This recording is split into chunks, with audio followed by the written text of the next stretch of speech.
Forward Operating Base. Falcon had been peaceful for exactly 5 hours when the first rocket turned the fuel depot into an inferno that lit up the Iraqi night like daylight. Staff Sergeant Zara Hayes was checking an IV line on a recovering Ranger when the explosion shattered every window, and in the 4 hours of hell that followed, 28 soldiers discovered their invisible night nurse wasn't who they thought she was. She'd been filing paperwork for 2 weeks while real operators did real work. Then, mortars started falling at 0300 hours. Militants breached from 3 sides, and she grabbed a rifle with one hand and a med kit with the other. What happened next became a legend that special operations personnel still whisper about. Drop a comment and hit subscribe, because this proves the quietest person in the room is sometimes the most dangerous. The CH-47 Chinook touched down at Forward Operating Base Falcon in western Iraq, rotors churning desert air into choking clouds. The compound sat near the Syrian border, all blast walls and hardened structures arranged in defensive rings. Guard towers punctuated the perimeter every 50 meters. The whole place radiated the aggressive functionality of American military presence in hostile territory. Zara Hayes stepped into heat that felt like walking into fire. 27 years old, average height with dark hair pulled into a regulation bun. She wore desert camo that somehow made her fade into the background. What stood out, if anyone looked, were her hands moving with constant precision, checking gear with unconscious efficiency that spoke of deeper programming. Staff Sergeant Marcus Rivera barely glanced up at the processing station. Hayes, Zara, Staff Sergeant, 68 Whiskey, Night Shift Medical, Barracks Echo, Rack 12. Medical facility is the concrete building at Compound Center. Chief Thompson runs it, briefing at 1900. Don't be late. He slid an access card across the desk. Welcome to Falcon. Try not to get blown up your first week. The barracks smelled like every deployed facility, industrial cleaner fighting sweat and recycled air. Zara found her rack in a corner, offering sightlines to both exits, back against a reinforced wall. The choice was automatic, driven by instincts from places where sleeping arrangements determined survival. She unpacked with methodical precision, uniforms folded exactly, gear positioned for instant access, medical texts within reach. The one photo showed her in different fatigues with 4 other people whose faces had been digitally obscured, leaving her alone. Forward Operating Base. Falcon's medical facility occupied a hardened structure built to survive indirect fire. Thick concrete walls surrounded treatment areas with modern equipment. Inside, medics moved between stations preparing for casualties that might arrive in minutes or days. The air carried competing scents: antiseptic, strong coffee, and metallic tension. Chief Warrant Officer Daniel Thompson was 40, with a face that had seen too much trauma. 15 years in combat medicine across 3 countries. When Zara reported, he actually looked at her with full attention. Hayes Night Shift, 1900 to 0700, patient monitoring, meds, wound care, documentation. Standard procedures unless we get casualties, then you assist and stay clear unless directed. His voice carried the roughness of someone who'd shouted over explosions too many times. Understood, Chief. Good. He handed her a tablet with patient files. Most overnight patients are post-op or waiting for transport to Germany. Keep them stable, escalate anything that changes. He studied her. You have deployment experience? Some rotations, Chief. Previous assignments included field medical support. She kept it vague. Fair enough. Welcome to Falcon. Night shift's usually quiet. You'll watch monitors and drink bad coffee. He had no idea how wrong he was. The truth would arrive in 2 weeks. The routine set in fast. Zara worked 12-hour shifts moving through dim treatment areas like a shadow, checking vitals and changing dressings with quiet competence. Her patients were mostly soldiers recovering from classified operations, plus contractors and local interpreters wounded helping Americans. She learned names, memorized schedules, maintained professional distance that made her invisible. The day shift ran with confident swagger. Staff Sergeant Luis Martinez led the combat medics with aggressive competence from proven experience.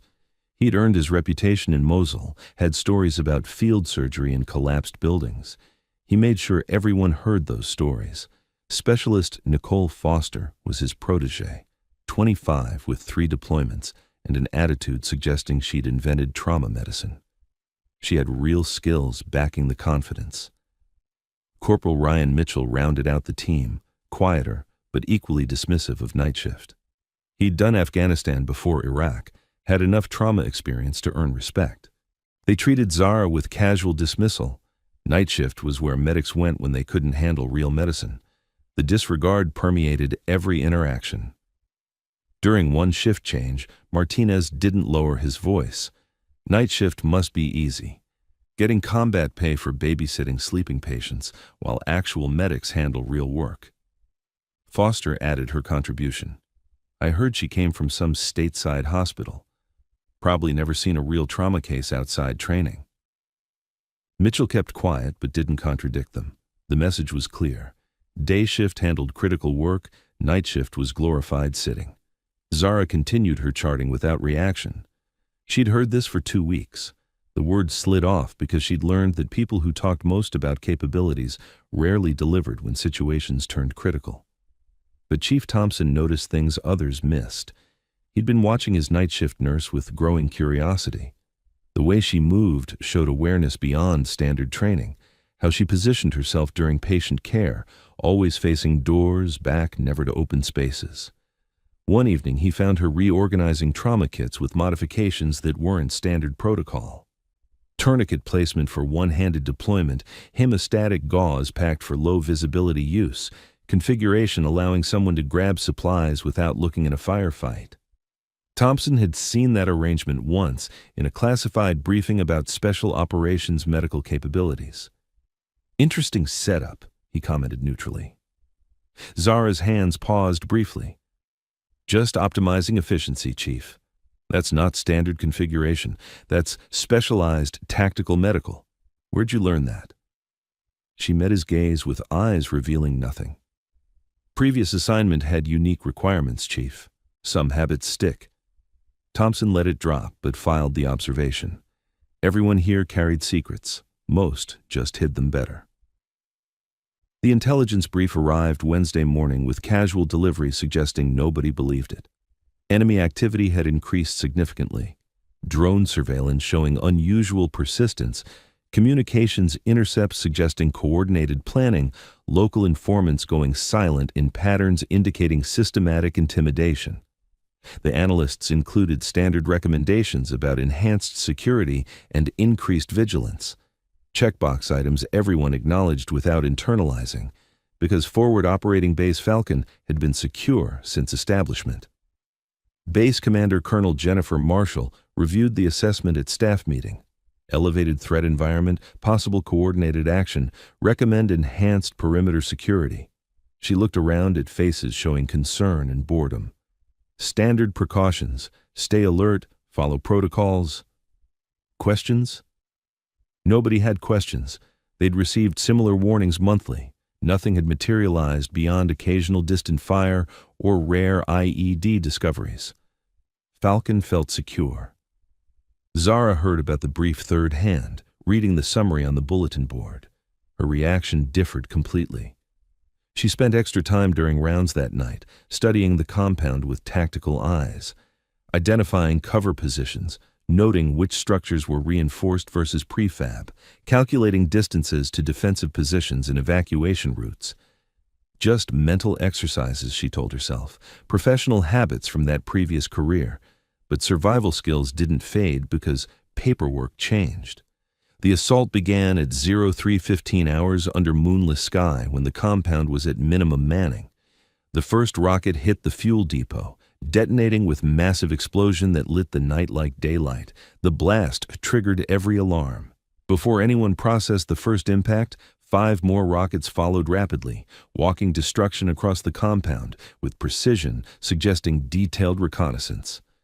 This wasn't random harassment. This was coordinated assault by fighters who knew exactly what they were doing. Zara was checking a Ranger's post-surgical drain when the first rocket hit. Lights flickered, died, emergency power kicked in with a diesel groan. Emergency lighting bathed everything in red. Her reaction was immediate. Drop the chart, move to observation, assess the situation. Muscle memory took control. Outside, the compound erupted into controlled chaos. Personnel poured from barracks, sprinting toward fighting positions while leaders shouted orders. Another rocket impacted near the command center, close enough to shake the medical facility. Then, mortars started. Not random harassment, but precisely targeted indirect fire from multiple positions simultaneously. The enemy had studied American defenses, identified key structures, and was systematically destroying capabilities before the ground assault everyone realized was coming. Chief Thompson burst into the ward, already issuing orders. Hayes, evacuate ambulatory patients to the Hardin shelter now. Anyone who can walk moves immediately. If they can't walk, we carry them. We've got casualties incoming, and this facility is about to become critical terrain. The ward held 12 patients. Zara moved through them with systematic efficiency, assessing mobility and prioritizing evacuation. The Ranger was ambulatory despite surgery. 2 Marines with extremity wounds could manage with assistance. 3 more could walk with support. That left 6 requiring litter carries, including 2 on life support needing uninterrupted power. She was coordinating evacuation when Martinez and his team arrived, summoned by the attack. They entered hard, adrenaline pumping, ready for mass casualties.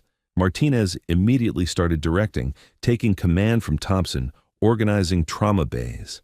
Hayes, he snapped, seeing Zara mid-evacuation, get out of the way and let trained personnel handle this. She didn't have time for ego. Currently evacuating non-critical patients to Hardin shelter per Chief Thompson's orders. Ambulatory moving now. Litter urgent, require 2-person teams. I don't need status from night shift. Martinez's face flushed. I need this space cleared for real casualties. Move your patients, then stay in the shelter where you won't interfere. Another explosion shook the building, close enough to crack windows and send glass across empty beds. Small arms fire followed immediately. The enemy had breached the outer perimeter, pushing toward the medical facility. Thompson tried intervening, but Martinez was already past him, directing Foster and Mitchell to prepare receiving areas, while ignoring they still had 12 vulnerable patients scattered through a facility taking fire. Zara made a command decision. She grabbed the nearest gurney and moved to a life support patient, a young Ranger who'd taken chest trauma 3 days prior. His ventilator kept him alive with mechanical precision that would fail if power was interrupted. Can't move him without ventilation, Corpsman James Carter said, hovering protectively. Battery backup gives us 75 minutes, Zara replied, her hands already disconnecting tubes with practiced confidence. We transfer now, reconnect in the shelter with generator power. You manage the ventilator, I'll handle IV lines. Stay low, move fast. Carter looked at her with surprise. Most personnel treated complex life support like it was radioactive, but Zara's hands moved with absolute confidence, someone who'd done this under worse conditions. They moved as a coordinated team, keeping the patient stable while navigating through a ward becoming a combat zone. Glass crunched under wheels. Smoke filtered through compromised seals. Gunfire grew louder, closer. By the time they reached the Hardin shelter, Zara had transferred 3 critical patients with Carter and another corpsman who'd taken cues from her systematic approach rather than Martinez's frantic directions. The Hardin shelter was built to withstand everything short of direct artillery hits. Reinforced concrete walls surrounded a space with dedicated generators. It wasn't large enough for surgery, but could maintain patients until the situation stabilized. Zara was reconnecting the ventilator when Thompson found her. Outstanding work, he said simply, because there wasn't time for praise when casualties were arriving.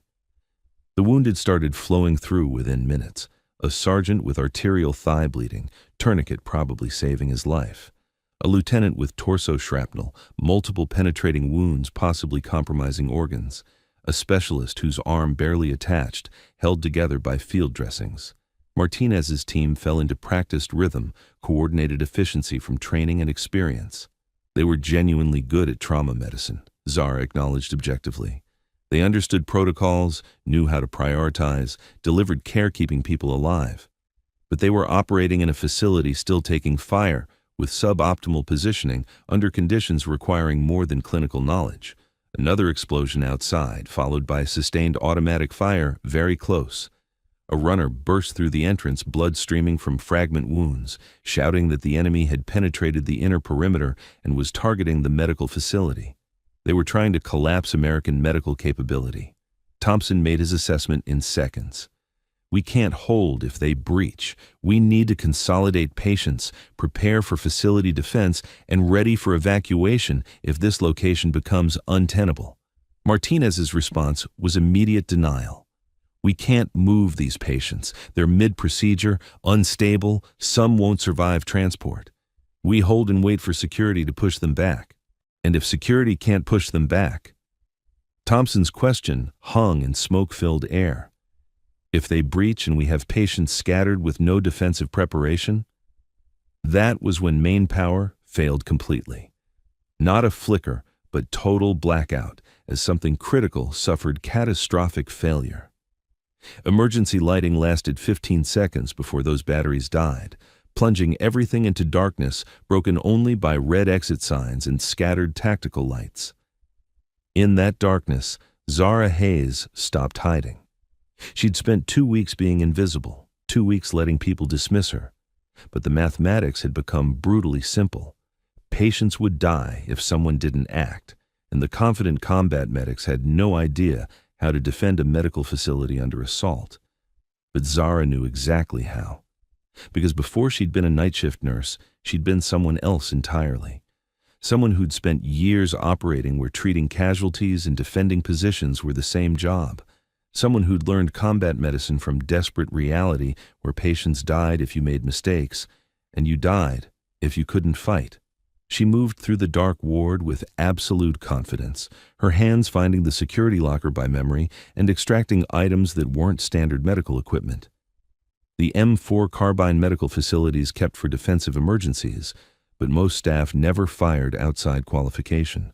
4 loaded magazines, a tactical vest with plate carriers, everything she'd hoped she'd never need again. Thompson saw her in dim lighting, recognized what she was doing, felt puzzle pieces clicking into place.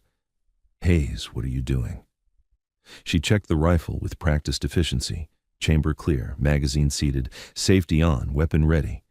Making sure our patients survive, Chief. Someone needs to establish defensive positions. Your combat medics know trauma medicine, but not tactical facility defense. And you do? Zara looked at him with steady eyes, and for the first time in 2 weeks, she let him see what she'd been concealing. Yes, Chief, I really do. Before he could respond, automatic weapons fire shattered the main entrance. The enemy was at the perimeter, and the medical facility had just become ground zero. The transformation was immediate and absolute. 1 second, Zara Hayes was the quiet night nurse. The next, she was someone Thompson barely recognized, moving with lethal purpose toward defensive positions while maintaining awareness of patient locations. Martinez saw her and panic crossed his face. What the hell, Hayes? Put that weapon down. You're a nurse, not infantry. Get back to the shelter.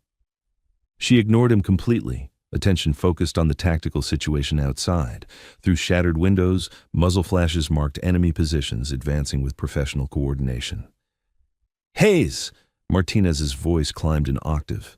That's a direct order. Put down the weapon. Zara's response was conversational. Sergeant Martinez, in approximately 30 seconds, armed hostiles are going to attempt entry. You have 2 choices. Argue about chain of command, or get your patients into the shelter and let me do what I was trained to do. Decide fast. Another explosion rocked the facility. Someone screamed. Thompson made the decision. Martinez, get your team and patients into the shelter now. Hayes, you have defensive overwatch. Keep them off us while we consolidate.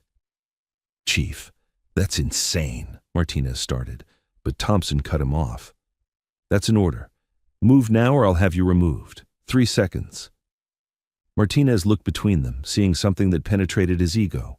He turned and started barking orders. Zara used the time to establish proper defensive positions. She moved equipment to create firing lanes covering the main entrance and windows, positioned trauma supplies within reach, because she knew she'd be treating casualties between engagements. Verified magazines were seated and spare ammunition was accessible. Every movement was economical, practiced, muscle memory from thousands of repetitions. The enemy hit 30 seconds later, exactly as predicted. The main entrance took sustained fire from a PKM machine gun, heavy rounds chewing through the door. 2 fighters breached immediately after, flowing through with weapons ready. They never saw Zara in her position. Her first controlled pair caught the lead fighter center mass, dropping him in the doorway. The second fighter had a moment to register someone was shooting back before her next shots found him. Both went down, their bodies creating an obstacle for the next wave. Outside, shouting in Arabic directed fighters to find another entry. Zara tracked the voices, building a mental picture. At least 8 more fighters outside, possibly more in reserve. They'd expected an undefended facility. Finding someone who could shoot had disrupted their timeline. The respite lasted 20 seconds. Then, automatic fire poured through multiple windows simultaneously, suppressive fire while assault elements maneuvered. Zara went low, letting bullets snap overhead while calculating firing solutions. A fighter appeared at the western window, climbing through with his AK-47. Zara dropped him with 2 shots before his boots touched floor. Another tried from a different angle, throwing a flashbang before entering. The device detonated with crack and white light, but Zara had heard the metallic clink and turned away, closing her eyes to protect night vision. When the flashbang cooked off, she was moving to a new position. The fighter came through expecting a stunned target. Instead, he found Zara at an unexpected angle with her rifle on target. He went down without firing. The attack faltered. Enemy fighters pulled back, regrouping. They'd lost 4 men in 90 seconds to someone fighting like a professional operator. The shouting outside grew more animated. Heated discussion between leadership and subordinates, less enthusiastic. Zara used the lull to check ammunition. 2 magazines expended, 2 remaining plus a partial. Not enough for sustained engagement. She needed to change the tactical equation. Thompson crawled toward her position. "Hayes, what the hell are you?" She topped off her partial magazine. "Someone who knows how to do this, Chief. Can we discuss my personnel file later?" "Fair point. We've got everyone secured except 2 critical patients who can't be moved. If we evacuate, those 2 die. Then we hold." Zara scanned the ward. "How many security personnel can reinforce?" Thompson's expression answered before words. "Security is stretched across the perimeter. They're taking casualties and running low on ammunition. We're not getting reinforcements." Outside, the enemy resumed with renewed intensity, attacking from multiple angles. Zara transitioned between targets with fluid efficiency. A fighter flanking through the northern window went down to controlled pairs.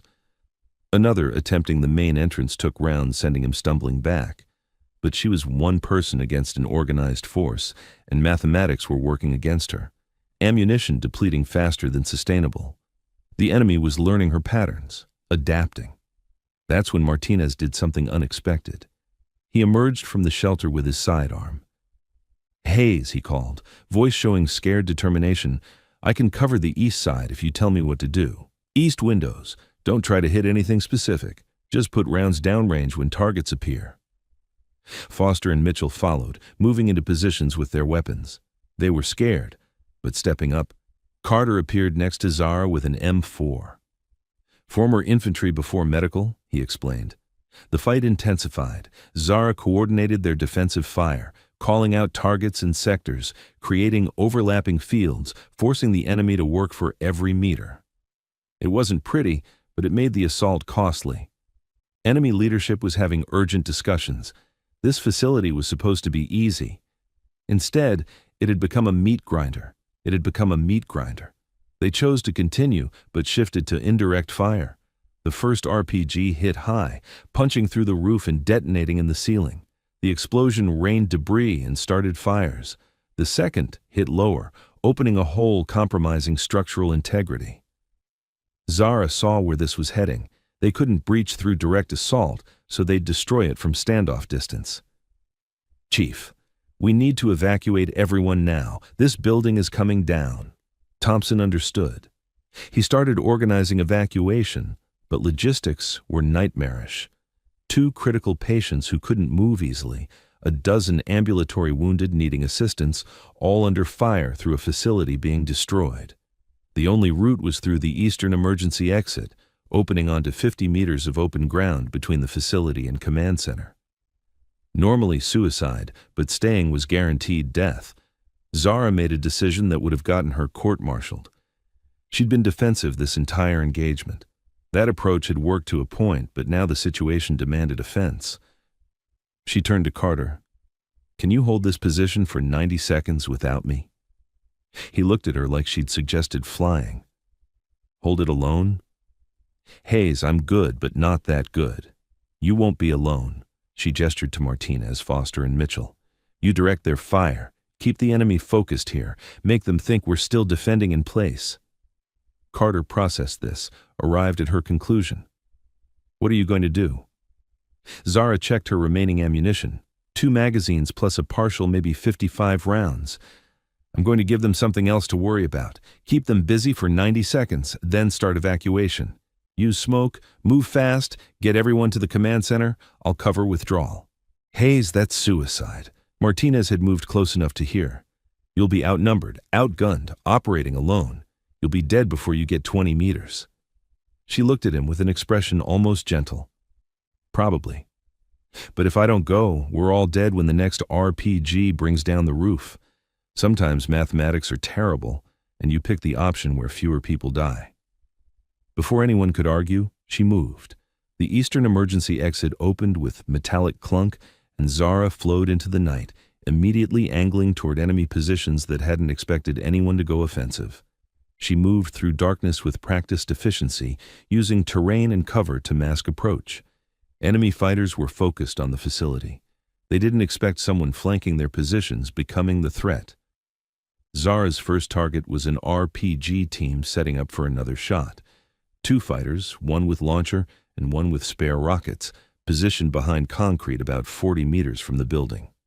They never saw her approach from their blind side, never heard suppressed cracks of her rifle until both were down and the RPG inoperative.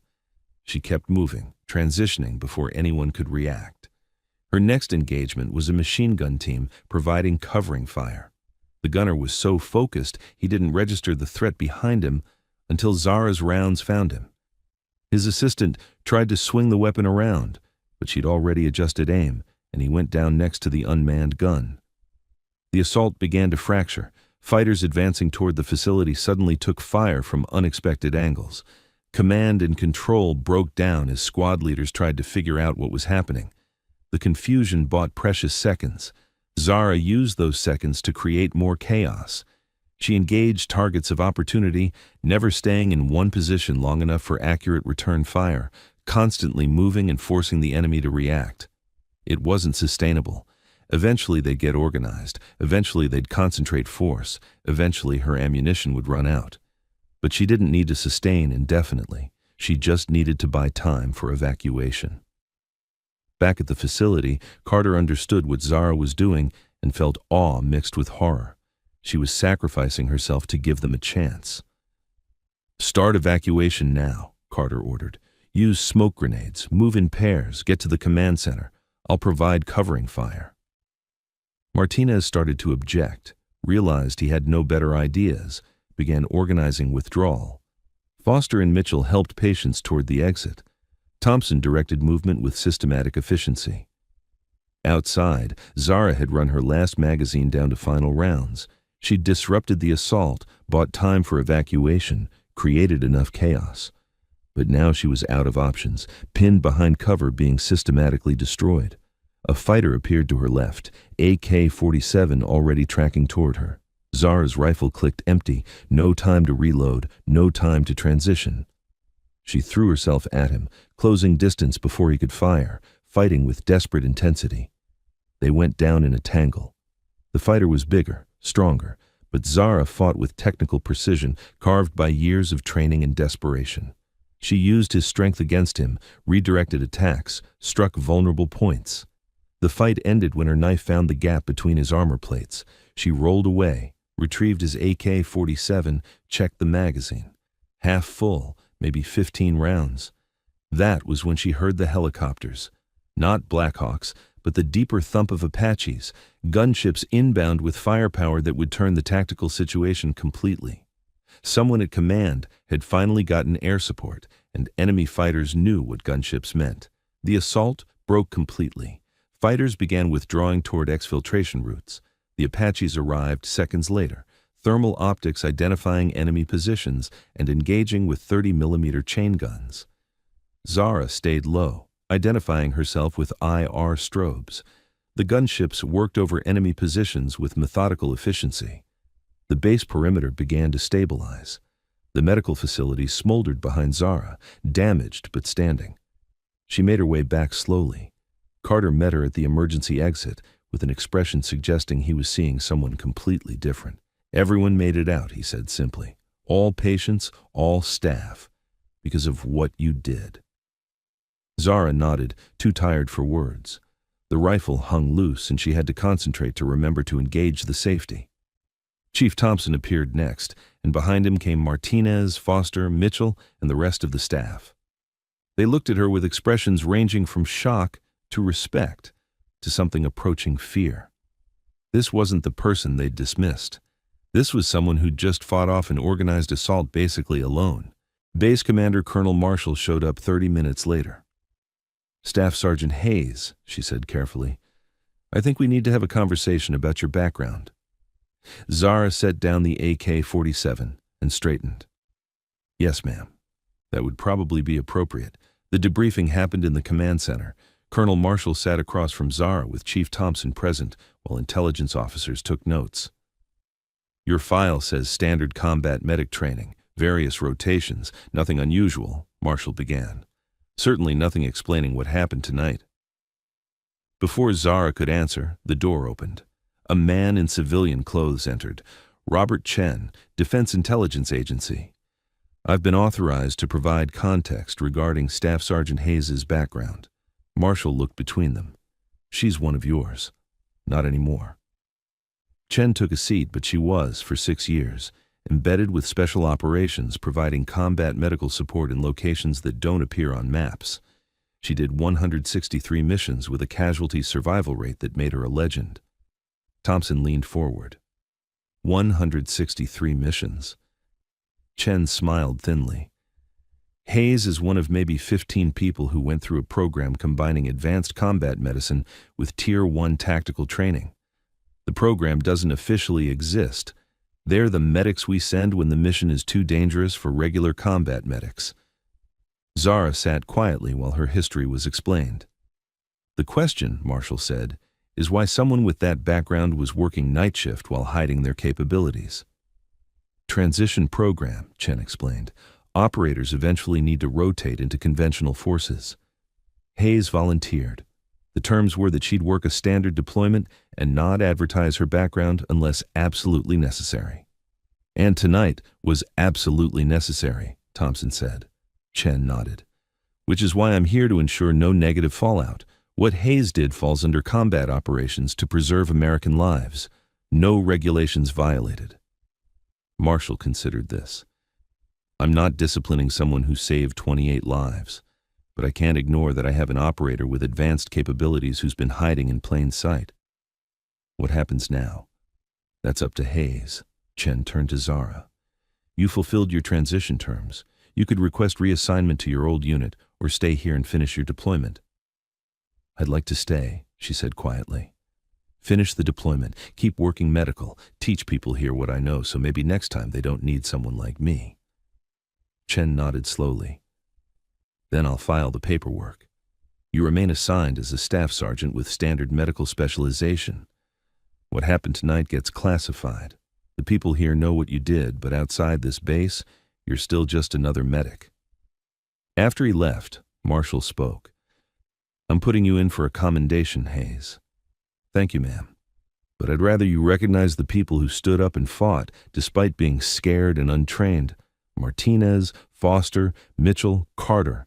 They made the real difference." The next morning, Zara returned to the medical facility. The main ward was damaged, but Thompson had set up temporary treatment spaces. Martinez found her supervising equipment movement. "Hayes," he started, then stopped. I was wrong about you. Completely. I'm sorry, and if there's anything I can do, name it. She looked at him steadily. You can start by treating everyone in this unit with respect, regardless of shift. Night shift nurses aren't invisible. They're professionals doing essential work. Fair point. Martinez smiled ruefully. Also, would you be willing to run tactical medicine training for those of us who apparently don't know anything about operating under fire? That, Zara said, I can do. Over following weeks, forward operating base Falcon returned to normal, though normal had been redefined. The facility got rebuilt with improved defenses. Training programs were established teaching tactical medicine under fire. Zara continued working night shift, but the way people treated her had changed completely. Soldiers nodded with genuine respect. Combat medics sought her guidance. Even the commander acknowledged her. They started calling her Doc, the title for medics who'd earned their place. Some special operations personnel called her Nightingale 6. Carter became close to a friend. They worked night shift together, maintaining routine while occasionally discussing tactical considerations. Thompson used her expertise to overhaul defensive preparations. She taught classes on tactical medicine. Martinez transformed from antagonist to protege. His arrogance got tempered by genuine humility. Foster and Mitchell followed similar paths, their dismissal evolving into understanding that every role mattered. The transformation rippled outward. Soldiers started seeing support staff differently. That quiet nurse might have capabilities you'd never suspect. 2 months later, Thompson offered her a position training combat medics at Fort Sam Houston. That's generous, Chief, but I don't know if I'm the right person. Thompson smiled. I'm asking you to take everything you learned and use it to make sure other medics survive. You've operated at the highest levels. Now make sure people who come after you are better prepared. I'd need to clear it with some people, she said finally. Take your time, but know the offer stands. What you did here matters, Hayes. After leaving his office, Zara walked through the rebuilt facility. She saw medics using techniques she'd taught them. Carter caught up with her outside, heard about the offer. You gonna take it? Maybe. Seems like a waste not to share what I've been through. I think you should. What you taught us made a real difference. They watched the sunset paint the desert orange and purple. One more thing, Carter said. Whatever you decide, just know that what happened here mattered. You changed how we think about what's possible. That's worth something. Zara nodded. She'd spent 2 weeks trying to be invisible. But maybe that person wasn't something to leave behind. Maybe it was something to integrate and use to make things better. The night shift started at 1900 hours. Zara made her rounds with systematic efficiency. But now when she moved through the ward, people saw her, really saw her. Martinez was working late. He nodded with genuine respect. Foster and Mitchell were prepping trauma bays. Thompson was drafting curriculum proposals, all traceable back to one night when a quiet nurse had stopped hiding and reminded everyone that appearances deceive, that the most dangerous people are often the ones you'd never suspect, and that sometimes the person who looks like they don't belong is exactly who you need. Zara finished her rounds and settled into routine, watching patients heal. Outside, the base continued operations, and in the medical facility, a night shift nurse worked with the same professionalism, helping people heal while carrying knowledge that if things went sideways again, she could do what needed to be done. The wolf doesn't announce itself to the sheep, but it never forgets what it is. Even when wearing a nurse's uniform and working night shift at a base in Iraq, surrounded by people who think they know exactly who you are, right up until the moment you show them they were wrong about everything. Thank you for watching. Subscribe to hear more powerful stories of brave women in uniform.